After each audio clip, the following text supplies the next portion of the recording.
The world is a confusing place, filled with all manner of shimmering distractions that take our conscious mind and our immortal souls and subvert them into the most basal of human emotions. Can any one of us who considers ourselves a spiritual being truly look around the carnival at the barkers, performers, and the caged animals and believe, even momentarily, that any of this is as it should be? My name is Alan Bishop, the alchemist of the Black Forest of Indiana, distiller, historian, occasional tinker, reenactor, and your host of If You Have Ghosts, You Have Everything.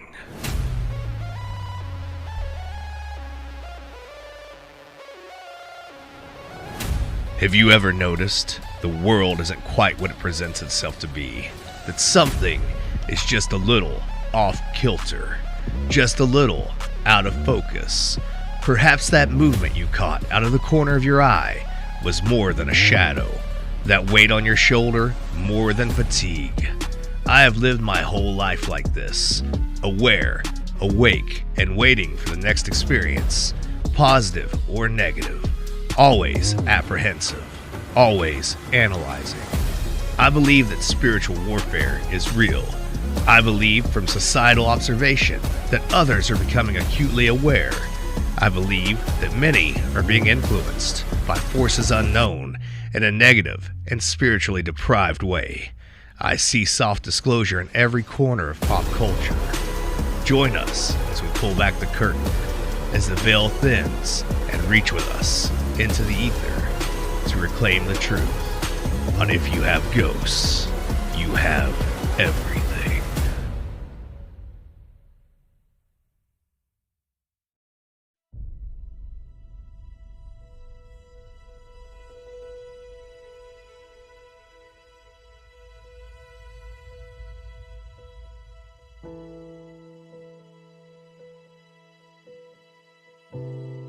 Welcome back to If You Have Ghosts, You Have Everything.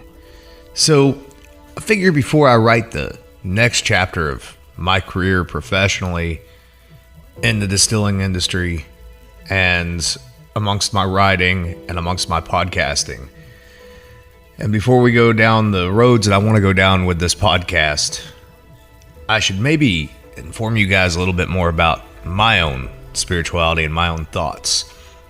I'm sure on the show many times you've heard me refer to myself as a Gnostic, not agnostic, but a Gnostic. Mostly a Sethian style Gnostic, but not entirely. I don't agree with everything that the Sethians believed, or the Valentinians, or any of the various Gnostic sects.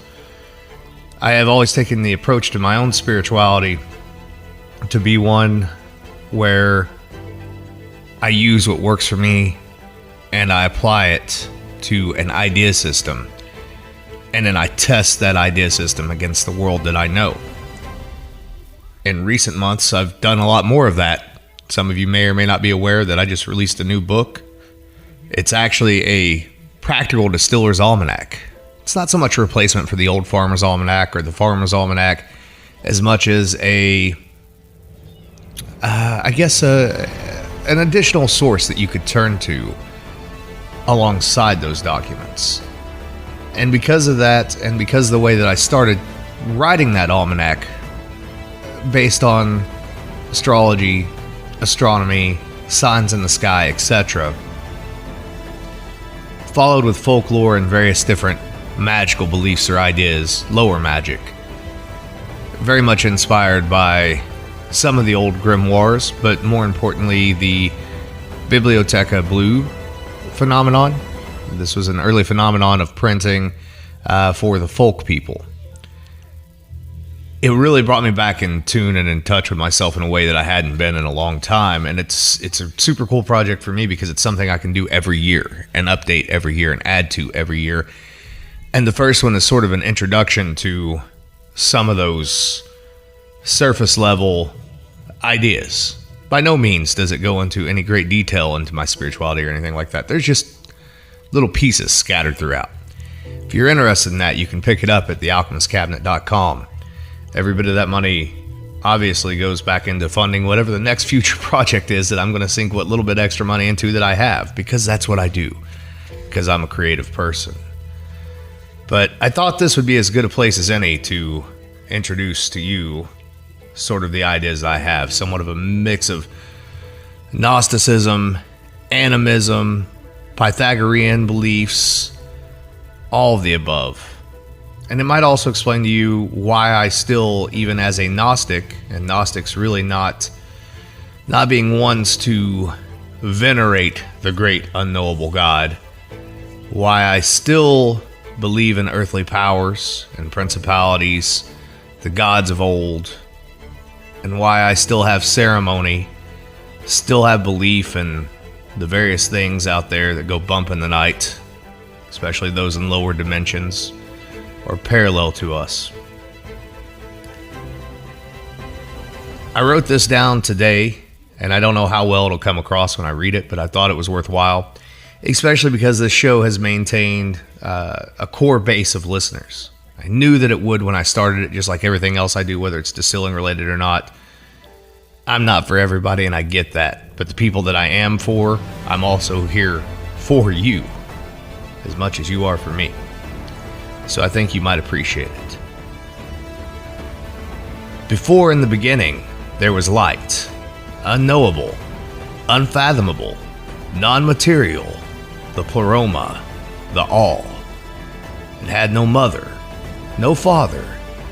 It was complete, the everything, though it was without material.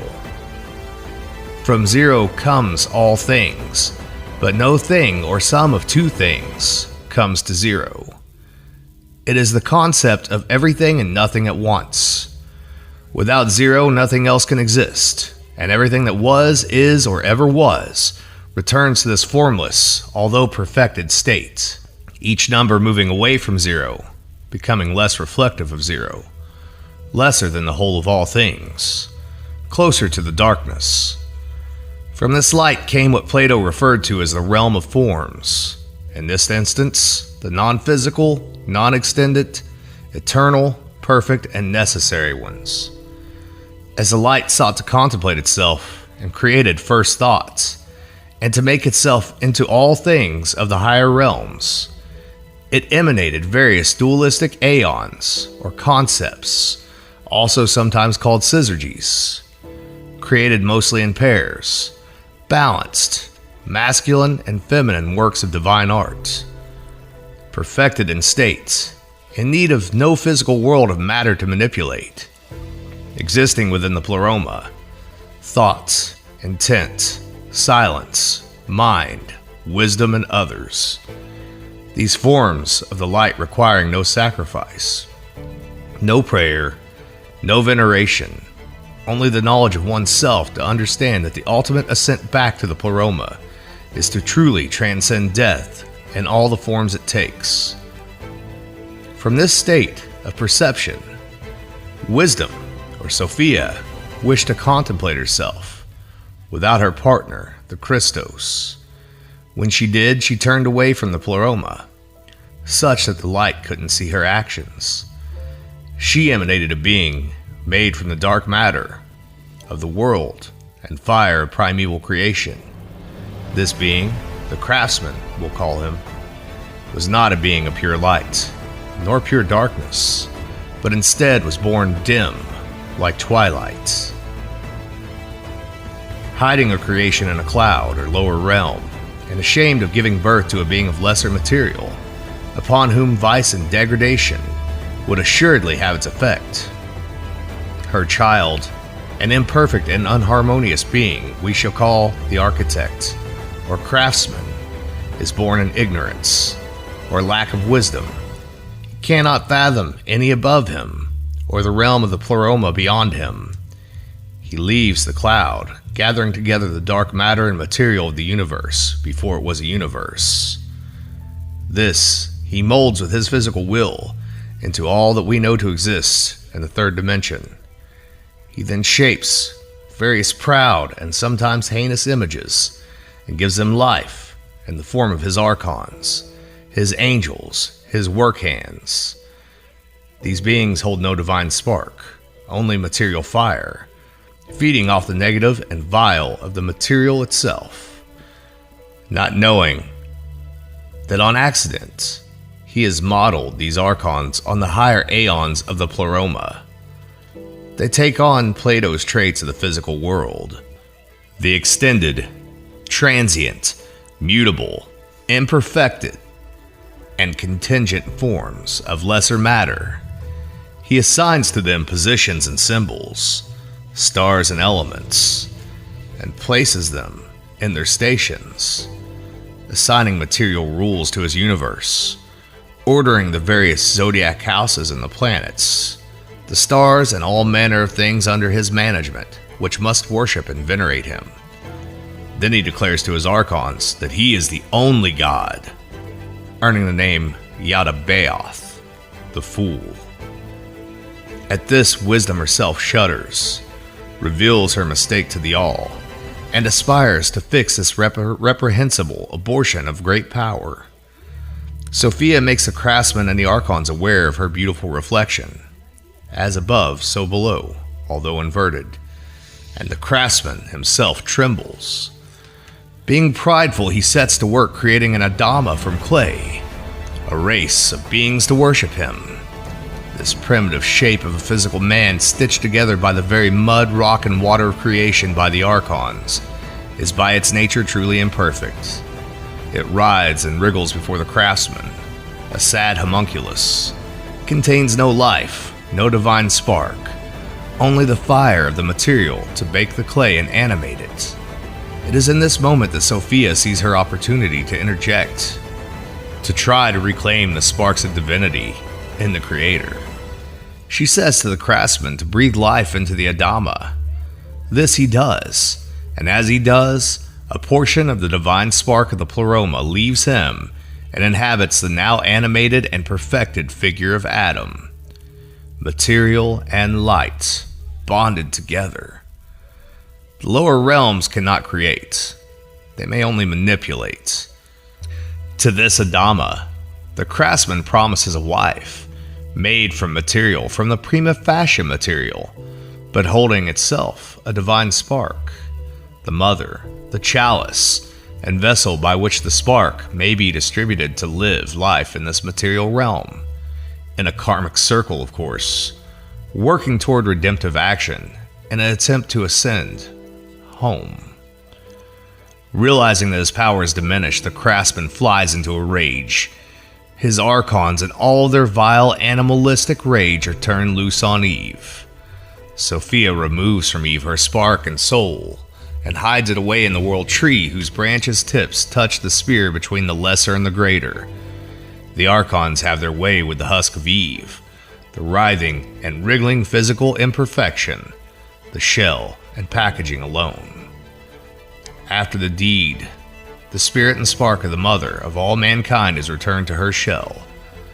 And though both her and the Adama have their eyes clouded by the Craftsman who implements his various rules on them, it is Eve that recognizes the serpent as the earthly form of wisdom on earth.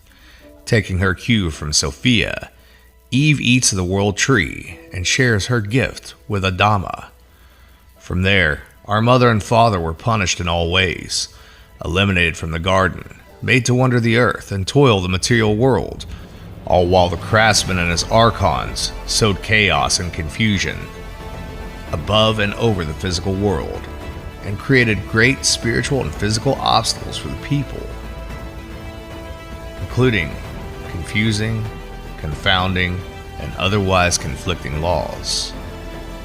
It is from the material bonding of those archons and Eve that the first two sons were born.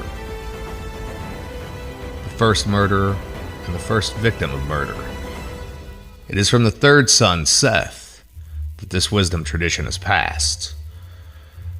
When wisdom let the Craftsman know that there was a being above and beyond him, none of his children, minus one, Sabaoth, the one over all the forces of chaos, heard and acknowledged this statement.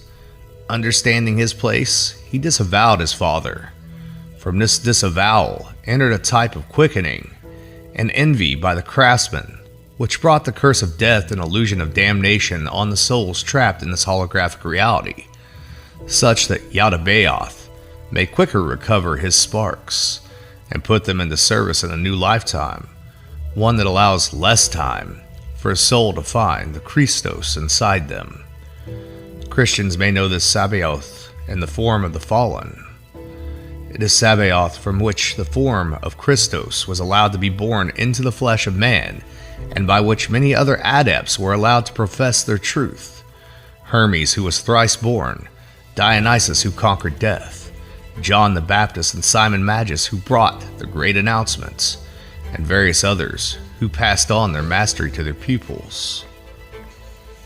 Christos brought the knowledge of a higher plane, a home to which we aspire to one day return, while many other illuminated ones, old gods, men of renown, and more brought us the advanced understanding that despite the creation of this lower realm having been a divine mistake, it is nonetheless a gift, and that although material is subject to vice and decay, it can be used and mastered in our time, here, for the good and enrichment of all of our fellow humans.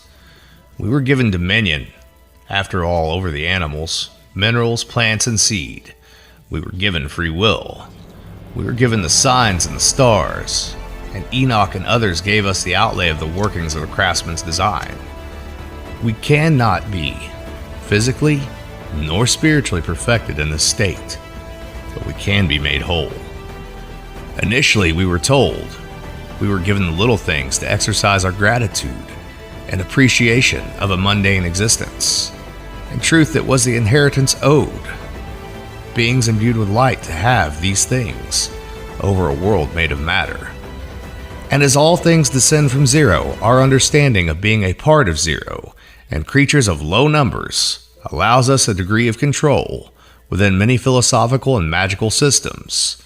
It is by these decrees and the understanding that darkness must announce its intentions that we derive our power for various arts, sigil making, prayer, spells, alchemy, astronomy, divination, and more, so long as the actions are carried out in pure spirit and pursuit of gnosis.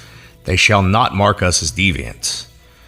It is a chaotic realm in which we reside, and there are rules from the imperfect, between us and the perfect, that we must abide by. Some do reflect their divine origins, after all. There are those in this world aware of all of these things that show mastery not by balance of the gifts we have command of, but instead by the advantage of various signs, sigils, blood, and magic, who choose to build familial wealth, dark gnosis, and who consolidate power. They partake only in the flame of the material, none of the spark. They participate in fetid ritual, including inbreeding and dark ceremony to return themselves back to this earthly plane in an elevated position, to continue to gain power, and the Craftsman allows it, as it distracts us from ascent and connects us via their vile acts to a karmic loop that sucks us in, cuts us up, and leaves us in the magnetic pull of the lower realm. There are lesser beings at right hard angles to us, and they have neighbors. There are beings of higher places that occasionally interlude, but generally do not interact directly with us on this physical plane.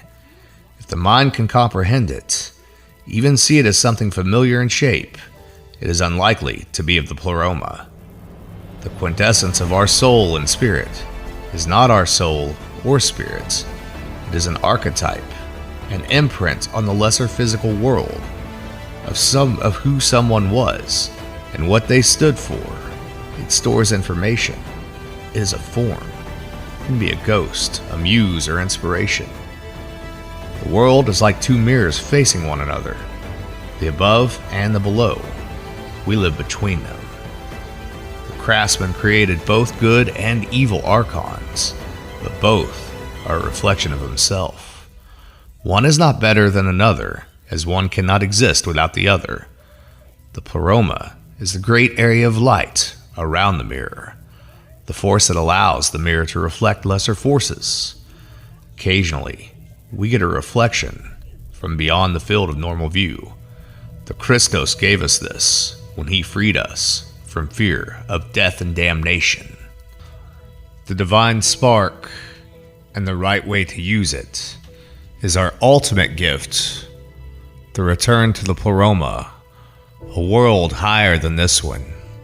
But while we're here, this is our material to manipulate in positive ways, in ways that help all of us.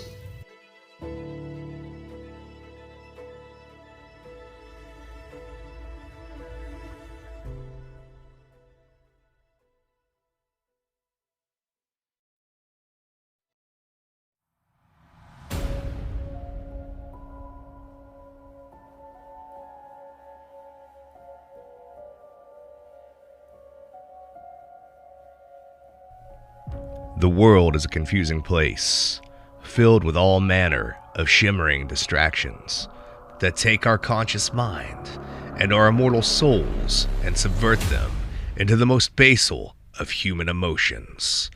Can any one of us who considers ourselves a spiritual being truly look around the carnival at the barkers, performers,